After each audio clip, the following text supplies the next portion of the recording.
Today, let's talk about the Rocket League freestyle scene. I myself am a huge fan of watching other players pull off some insane freestyle shots. Combined with that, I love watching Rocket League esports. I was at the RCS finals in London, and every tournament that I can watch, I try to see. But why am I telling you this? Honestly, it's probably in the title, but I don't understand why there are no big freestyle tournaments out there.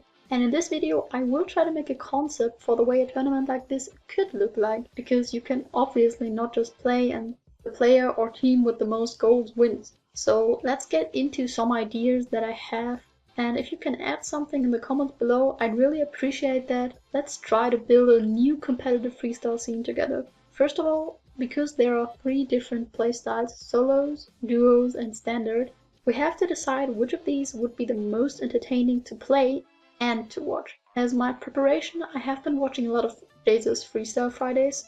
I know it's horrible that I had to do that. And lately, I feel like he has been doing a lot of Breit's freestyle videos.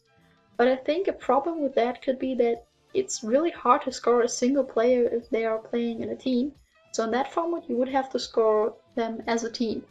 And that could be very hard, because you have a passer, the one who scores the redirects, and maybe some solo plays. Could be kind of hard. So let's talk about the 1v1 format first. Johnny actually has been doing unlimited boost freestyle 1v1s in his streams. Every player takes a turn at taking a shot. They most of the time bring the ball up the wall and try to score some ceiling shots, air dribbles, flip resets, or if they're really good, everything combined. And then his Twitch chat decides the winner by the best goal scored in the series. And even though I like the idea of unlimited boost ones, I believe the scoring system lagged, since I think it's about consistency and creativity. What if there was a scoring system? Would that format be perfect for tournaments then? Play, we put the shots into different categories. Let's say ceiling shots, 1 point. Air dribbles, 1 point. Flip resets, because they're really hard at this point, 2 points. Backboard rebounds, 1 point. Pinches, 1 point. Placement for the shot, 1 point. And let's say not categorizable 2 points, because there's probably some stuff that I don't have on mind right now. So maybe it would be even cool to score creativity as well. I know that's kind of hard to score something like that, but I would like the idea of players who get new stuff into it getting points for it, because otherwise you might have the problem of just same goals all over again, because there are save points. And you could probably even score saves, but then it would be extremely hard, because you would have to decide if you want to score gold or also good attempts. Because if you score the good attempts, then every save they get, you can just farm a ton of points with saves that are not maybe even that good. Because of that, some players might not go for the crazy stuff, because it might be an easy save, and then you get less points, and the other one gets a point. So I'm not sure if you should actually score saves. So then we need to make a subcategories, because the ceiling shot is not just a ceiling shot. There are obviously different kind of difficulties. So let's say we make 3 difficulties. 1 for the rather easy ones, no additional points for that. 2 for the harder ones, 1 additional point.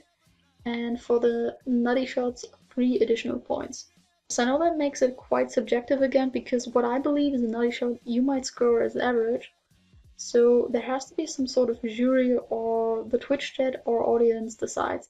I actually like the idea of the audience voting for it more. The results get fairer when more people vote for it. So for example, if I had to score this shot, I'd give it. So with this shot, Justin actually gets a turtle air dribble. He's not combining a lot of things, but I scored 3 additional points for the difficulty of it, and then it's an air dribble, so we would be at 4 points. Placement is top corner as well, so I'd give it 1 point for the placement as well. You would get 5 points rewarded for that shot. But should that be it? Should you do it with unlimited boost, or maybe it would be even better to do it with limited boost? Help me in the comments below. Let's get into the 2v2 format. For that you would definitely need more categories, because there needs to be one for passes and for redirects. But it makes it extremely difficult to make a fair scoring system, because a redirect is not just a redirect, probably doable to get a good system going after a few tries. Same with standards. That makes it even harder, because you might have 1, 2, 3 passing plays. So my last question to you is, should the format be everyone gets a turn, like Johnny does it, or should you maybe try to get a normal game going like Jaza does it in his Freestyle Fridays? In my opinion, everyone should get a turn, and in a 2v2 or a standard format, there is only one goalkeeper allowed.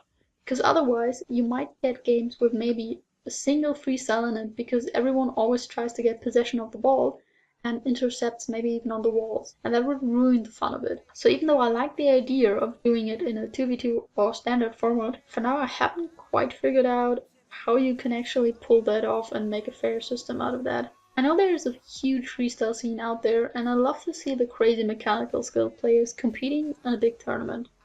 And who knows, maybe I will even try to organize a tournament like that myself. I would just need some sponsors for a good prize pool. Actually, yeah, that's something for the future.